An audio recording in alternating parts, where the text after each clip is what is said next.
The Philippine National Police sheds light on the memorandum tasking its personnel to wear civilian clothes with a touch of red during a campaign rally President Bongbong Marcos attended. In a press conference on Monday, February 17, PNP Public Information Office Chief Colonel Randolph Tuaño says camouflaging or matching the attire of campaign rally participants is a normal practice among police personnel tasked to ensure public safety during such events.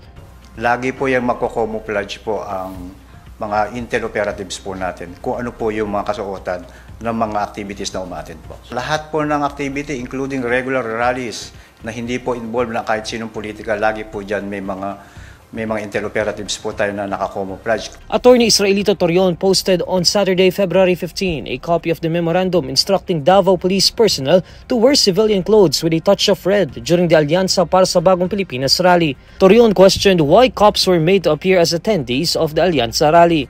Torion is the lawyer of detained Kingdom of Jesus Christ founder Apollo Kibuloy, who is running as senator.